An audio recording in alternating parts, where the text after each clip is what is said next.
You know I'm right. Nick Durst here with Joe Calabrese. Joe, very excited for our guest today. Yet another wrestling guest for us, but the first time we actually have had a wrestler himself on. Yeah, this is definitely a first, and it's something that's also interesting because we have somebody who has dual citizenship, one with the United States and South Africa. We have somebody here who has previously wrestled for WWE and was involved in one of John Cena's biggest angles of his career. So we'll get to pick his brain about that. He wrestles for Ring of Honor under the name PJ Black. You remember him from WWE as Justin Gabriel, but his real name is Phil Lloyd. So Phil, welcome to the show. How are you doing today?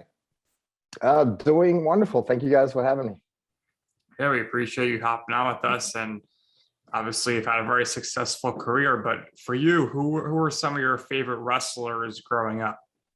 Oh, that's a tough one. I like the late 80s, early 90s guys, all the colorful guys, like Mr. Perfect, Macho Man, like those Ultimate Warrior, those are my guys. Yeah, for sure. No doubt about that. So you were trained by your father. So what was that experience like for you? And is seeing him wrestle ultimately the reason why you decided to pursue a career in wrestling? Oh, 100%. I was born into it. My father was a wrestler and a wrestling promoter, so I grew up with it, At the age of like 9, I remember being at shows and they didn't have referees. So they're like, hey, you can count to 3, just jump in there. You know the rules. You watch this shit on TV. So I was hands-on at age of 9. I was in there and I was like, whoa, this is how the magic is created. Like, I want to do this. This is cool. Like it's a mixture, it's a combination of Hollywood and stunts. And my dad used to call it a stuntman's ballet. Well, it's the truth. I don't think there's a form of entertainment in the world like pro wrestling that can combine raw acting skills with raw athletic ability. And I think in order to do it, you need to be really, really good. So you mentioned that you were around with your dad when you were 9 years old. How old are you when you had your first match? Actually 9. I was maybe 8. I forget. But I had when I was 8, 9, and when I was 11, I had 3 really big matches in front of thousands of people. I don't really count them. I mean, I count those as matches, but I don't count that as the starting date of my career. Like the starting date of my career was 1st of March, 1996. And that's actually coming up. So it'll be 25 years this coming in a month or 2. Wow, that's pretty incredible. Who ultimately discovered you and got you on WWE's radar? And ultimately, how did you sign a developmental deal with them? So growing up in South Africa is really hard, right? So no one from South Africa has ever made it. Like even my mom was like, yeah, no one from here has ever made it. Like what makes you think you can make it? And that's when I was like, exactly, like no one's ever made it. So I'm going to be the first. So, I put all the work in. I put years and years of work into the gym, into the ring and studying and just learning everything I can about it. I try to get to the US. I try to work on the independent circuit, but coming from South Africa, it was just really hard getting visas for any country, So, long story short, I ended up getting a student visa or like a work travel visa for Europe, and I ended up living in the UK for 5 years, worked the independence there. But anyway, I went back to South Africa, and then I just started sending my tapes to anybody in the office in WWE whose name I could find online, and they invited me for a tryout in Florida, and. Luckily for me, guys like Dusty Rhodes, Norman Smiley, Steve Kerr, and those guys loved me. And they offered me a deal. And I had to go back to South Africa, and it still took them about 10 months to get my work papers. Yeah, so the process of moving to the United States and getting acclimated here is very difficult. What was the hardest part of adjusting to life here in the States, as opposed to where you came from? Nothing was really hard. It was really easy for me because, this is what I always wanted to do. So now I get to do this every single day. And like when I moved here, I came up with a backpack with my wrestling boots in. I didn't have any belongings. I was just like, I didn't have rent to pay. I didn't have a phone. I didn't have a car. I didn't have anything, but I got to wrestle every day. So for me, that was living the dream. Although that must be hard for some people. For me, it was awesome. Like, no one could get a hold of me. I was like, I'll be at the gym or the wrestling school. Like that's where I'll be. And I got paid to do that. To me, that was already living the dream. Who is someone that you were in Florida Championship Wrestling with that you and everyone else kind of thought, wow, this person might be a big star, but ultimately they just within WWE didn't pan out? Ooh, that didn't pan out. Wow. There was quite a few. Wow. There's so many. There's a massive list. We had a legends list there. We had guys, at that stage, like stuff changes all the time. Like it goes through areas where, they only sign people in their 20s, and then they only sign football players, and then they only sign indie wrestlers. And, like at that stage, they were only signing these massive football players that couldn't make it in the NFL. And like those guys were incredibly charismatic and athletic, like they tick off all the boxes for a pro wrestler. And like so many of them didn't, well, actually not one of them made it. Maybe one or two of them made it here and there, but not one of those kids made it that came over from the NFL. I mean, I don't even remember some of their names, but wow, if I looked like that, I'd be a millionaire by now. You got the luck, and then your move said, I think that'd be big time. But it seems like as far as WWE is concerned, they're going back to that model now of let's try to get some people who are in college with the whole NIL thing, and then obviously football players. You being professionally trained before coming over to the United States and joining FCW, were you and other people of your like ever giving some heat towards the the wrestlers wannabes who are coming over from football, so to say? So at that stage, I was signing a bunch of like football players and a lot of models for the female wrestlers. So I was in my early 20s. I think I was doing like a stripper gimmick or like a porn star or something, like clean shaven baby face, tan shaved, like the pretty boy thing. So people thought I was just one of the models or one of the athletes or whatever. They didn't think I could wrestle. So people would kind of just look at me. No one was talking to me. Like they were trying to bully, but I was not having any of that. And then once I had my first match, everyone was like, wow, everyone wanted to be my friend. They're like, wow, this kid can work, Yeah, for sure. How did you ultimately get your ring name, Justin Gabriel? So I've been PJ Black my whole life since I was 14 years old. PJ is Paul Jr. For my real name. No one's ever called me Phil, by the way, but I'll tell you that story some other day. Apologies. Yeah, it's okay. It's okay. I always went by my middle name, and I'm a junior. But anyway, so at that time in FCW, we couldn't use our indie names or our real names, obviously for legal purposes. So they had us make a sheet of names that you might want to use, first names and last names. And I remember thinking of a lot of J's and a lot of like something that would match with Angel, and I came up with Justin Angel because I wanted to use that as a tagline. Like when you're finished, you can say because I'm Justin Angel. Yeah, it's right. And then that's clever. And then I guess Vince was friends with Chris Angel. That's the magician, right? The illusionist. Yes. But we never had this discussion, and he changed it to Gabriel without me knowing it. The first time I heard of it is when I actually walked down the aisle, and I was like, wait, no, I'm just an angel. And I was like, all right, I'll just go with it. And when I got to the back, one of the creators were like, you can just go take it up with him. And I was like, well, it's already on TV, and it was a live TV, so we might as well just run with it. So Angel, Gabriel. I mean, I kind of understand the connection there, but for you to be put in that position, obviously it's shocking. So I won't call you Phil, but I'll call you Paul. So now, Paul, what is the story behind the reason why people exclusively call you Paul, or call you Paul more than they do your real name, your real first name, rather? So Philippe Paul Lloyd Jr., that's my real name. And my I guess my parents decided on something completely different, but my dad he was a lifelong heel, and he just he changed me to his name with a junior on the birth certificate. My mom didn't know.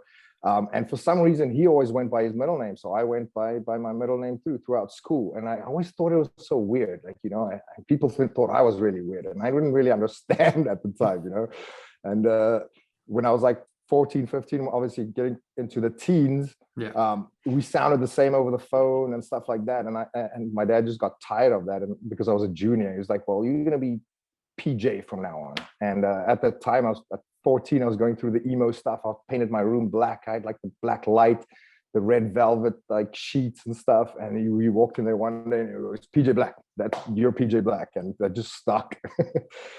Wow. So there you go. So your dad gave you your first ring name. you tried to give yourself your second ring name, but Vince gave it to you. So Exactly. And now I'm back to PJ Black. Like I was only Justin Gabriel for like 7 years. I've been PJ Right. Black my whole life.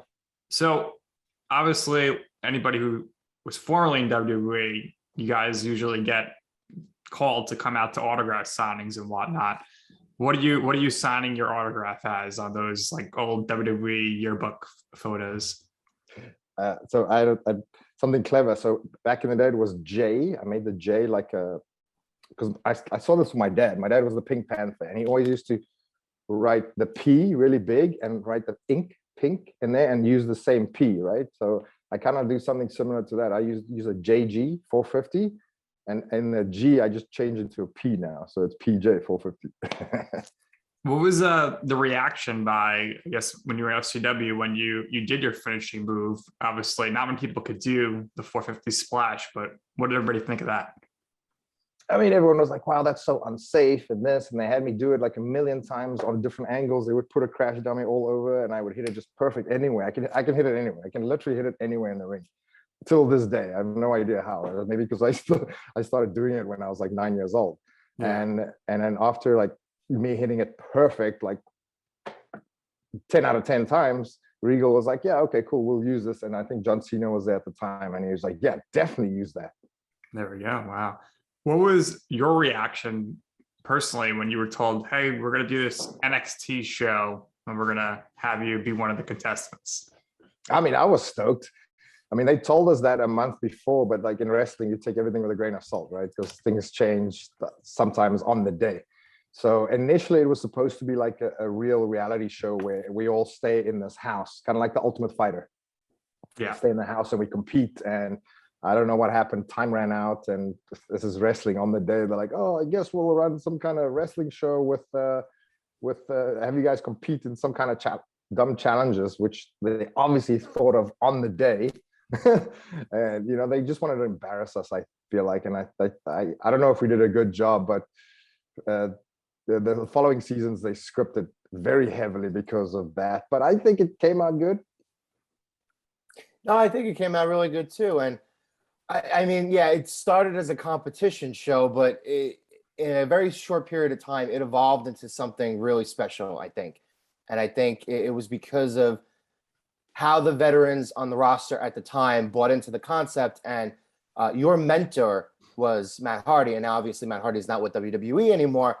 But I think it was those guys and like Chris Jericho and Daniel Bryan and the name value that ended up ultimately making it work out. But yes, you were a part of it. And NEXUS ultimately made some history there, and you guys had a run there. So what was it like finding out, you guys collectively, again, you guys have really only been names to people for a couple months. How did it feel knowing that you were going to debut on Monday Night Raw? You were going to be involved in a major angle. You were going to be involved in the biggest angle of the summer.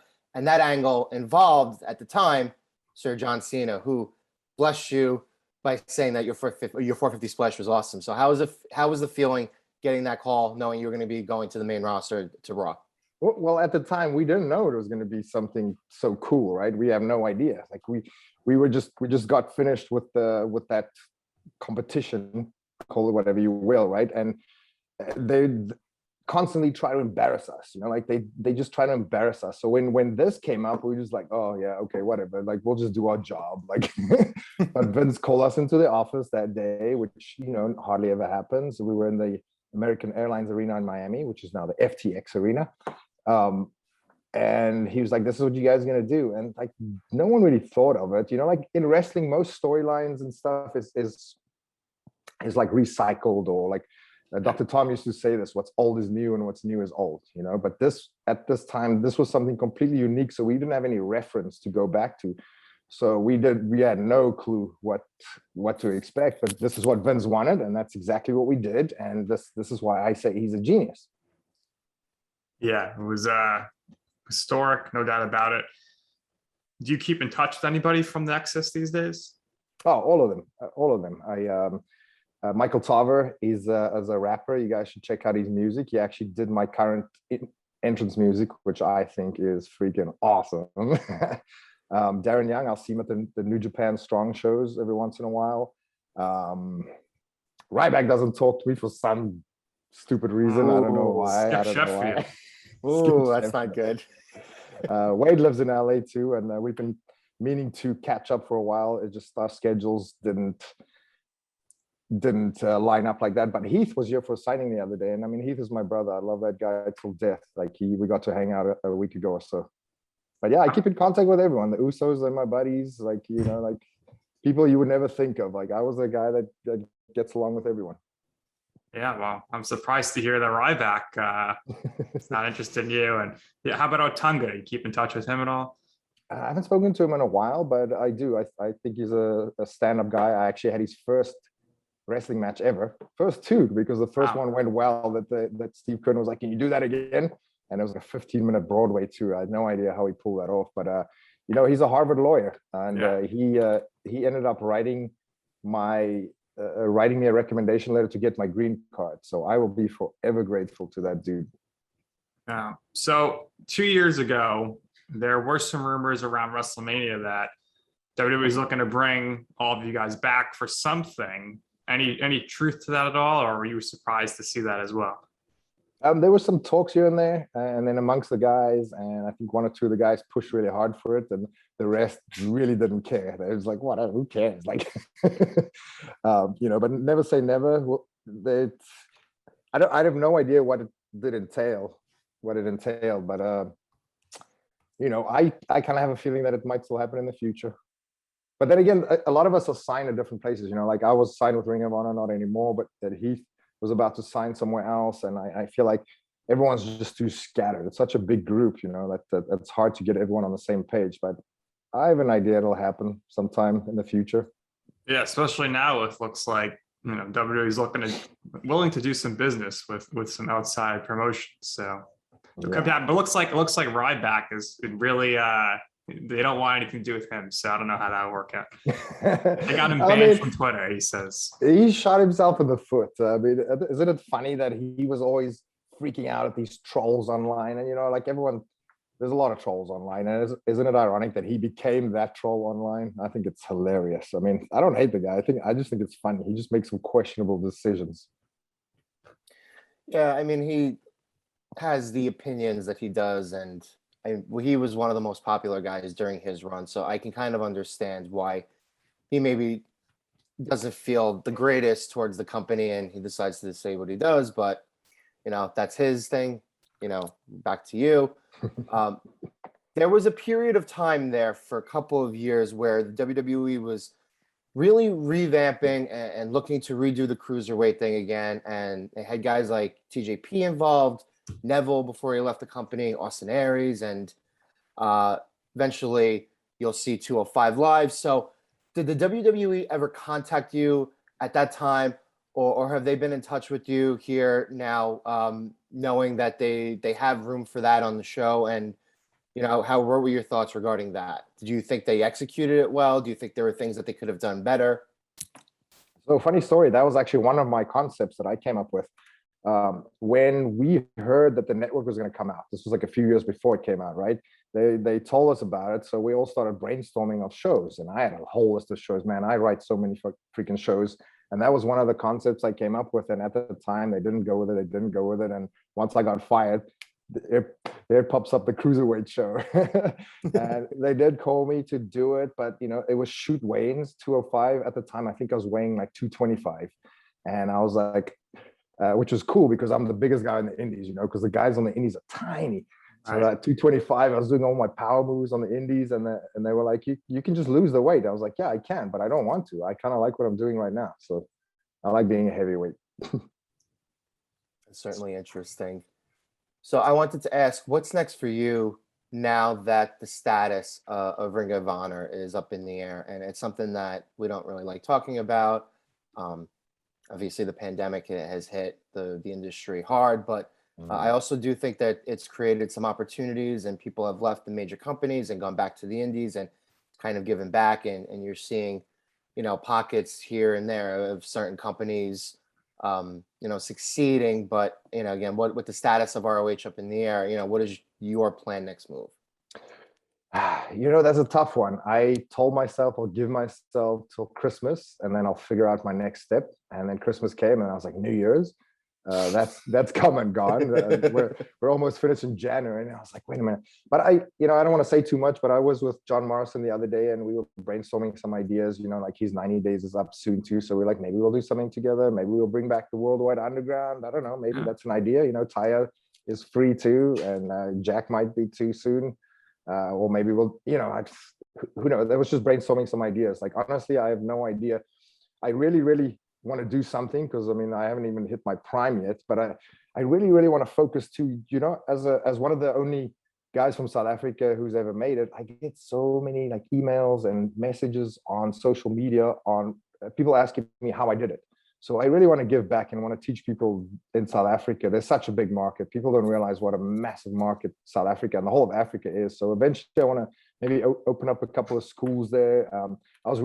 I was so close of getting Ring of Honor on national television there, and then we could have toured there and stuff like that. But I guess this doesn't exist anymore, so I guess I'll do that with New Japan or some other company. We'll see, or maybe I'll just start up my dad's old company back up in South Africa. These are all options that I've been looking at.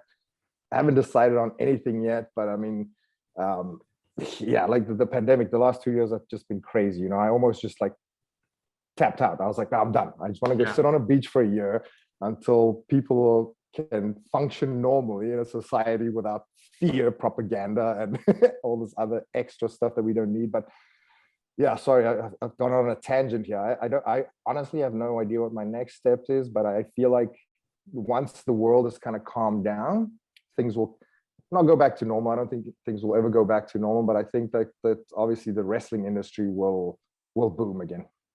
Yeah, well, I think that's for sure. We've been seeing a lot of, hot stuff coming on the indies right now. Curious your thoughts, just because he mentioned on his show that there were some rumors that he was going to lead the NEXUS. What do you think about what Zach Ryder, Matt Cardona is doing right now on the independent circuit? It's amazing. Matt is amazing. Like he is an artist. He's a wrestler. He's a pure wrestler at heart. Like he got signed at WWE at a very young age, so he spent most of his career there. So seeing what he's doing on the indies now, like I'm excited. I'm getting goosebumps. I don't know if you can tell. Like it is awesome. Like he does everything.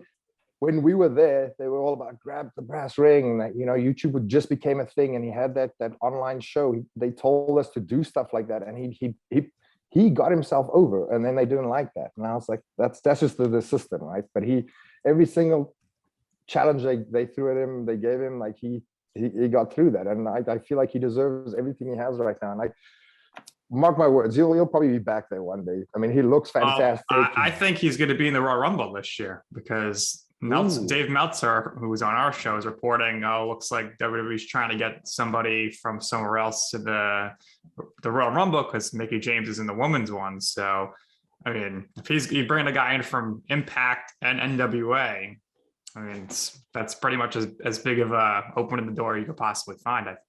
Yeah, and I cannot think of a better person than him. And he also won the match in Dallas, his Intercontinental title match. So there could be some ties there, but he was obviously a great soldier, and I'm sure when he had his run, all of you guys were very excited for him, and seems to be a big star.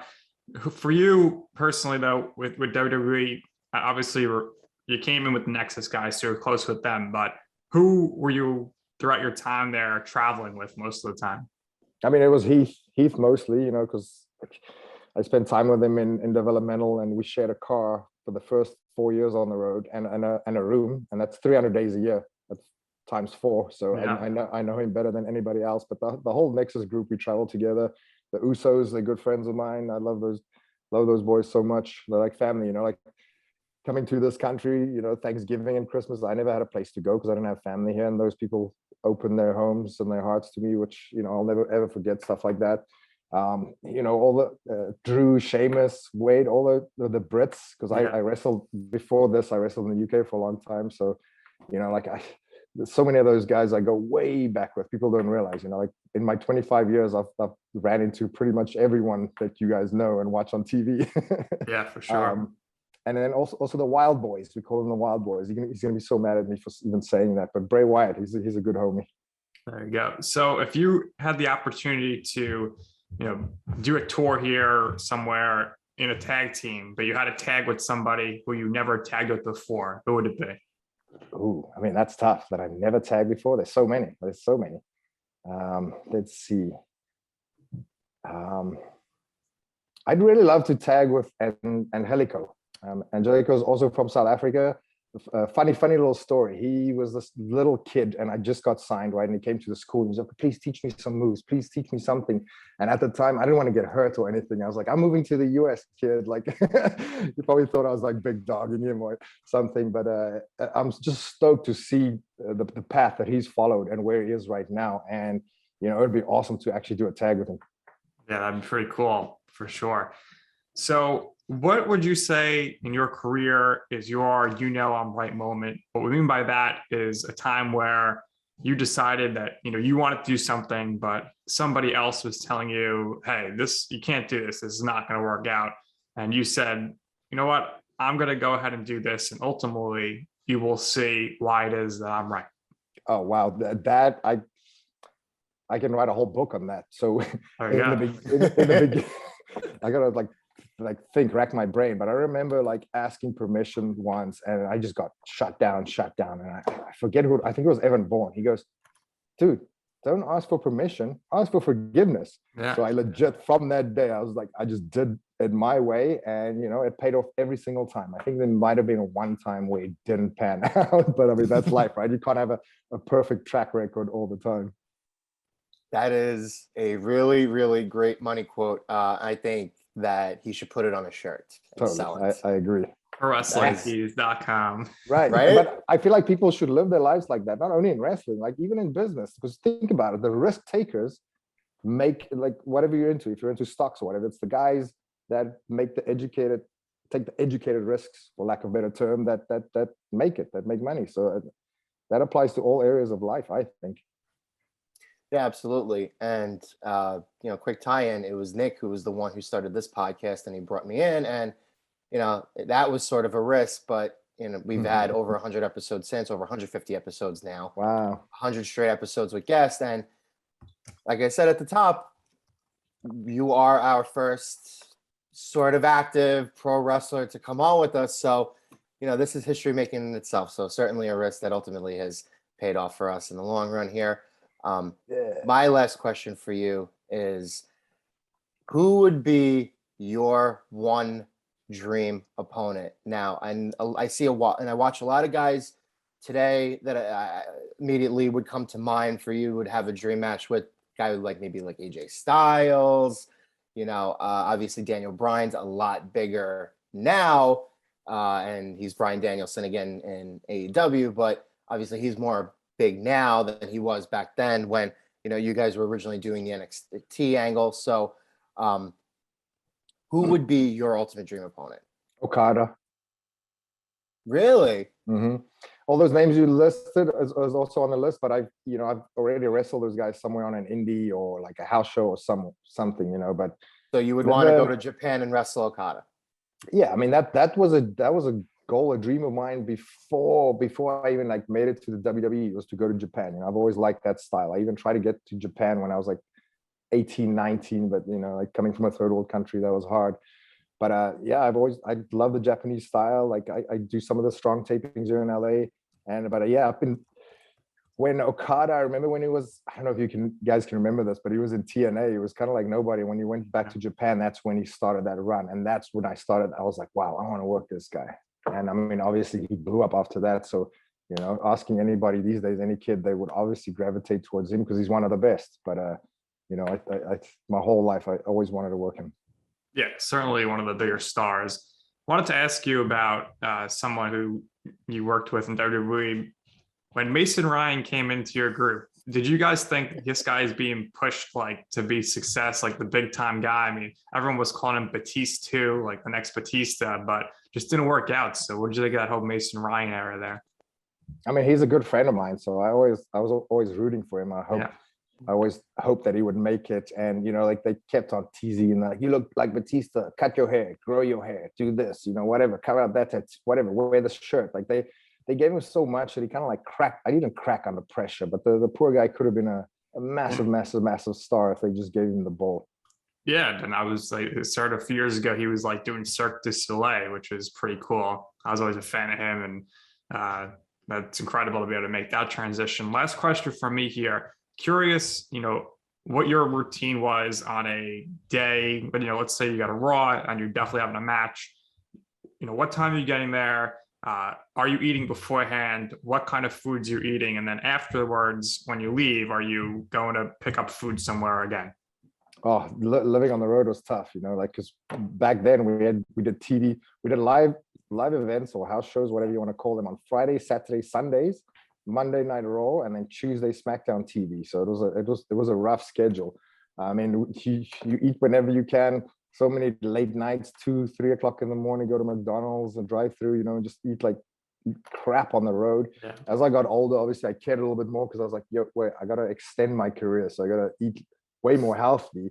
And I mean, I used to be a nutritionist. I mean, I know what is healthy. It's just hard to apply that on the road sometimes, and like WWE has great catering. So it's hard to, and I have a sweet tooth. So it's hard to like walk past the cheesecake and say no, whether it was before my match or after my match, or sometimes I'll just get whatever I want to eat before my match and put it in a doggy bag. What do you guys call it? A takeaway box. And then just eat it after, or sometimes have some for the road. But I mean, that also got messy. It's a crazy lifestyle. People don't realize, man. They only see the stuff we do on TV and it looks all glamorous and stuff like that. But it's really tough. It's a tough business. Yeah, we had short time lead announcer on Raw, Adnan Virk, on our show, and he said the catering was just unbelievable. He was just constantly eating bad foods. But I guess, when you're not paying for it, everyone goes crazy and kind of loads up. Yeah, and they have a lot of people to feed. Like obviously some wrestlers are health conscious, but a lot of the average person is not. And there were way more people backstage than wrestlers. You have the whole crew. There's thousands of people that they had to feed, and they did a fantastic job at that. Certainly, I thought you did a fantastic job here too. Also, we thank you for joining us. And again, our first active wrestler. This was a lot of fun. If there's anything else you would like to share, if there's anything else you would like to promote, what we do here is we give our guests the last word. So thanks again for joining us. We really appreciate it. And if you got anything else for it, by all means, go ahead, take it away. Oh, thank you guys for having me. I mean, I'm pretty active on Instagram, PJ450.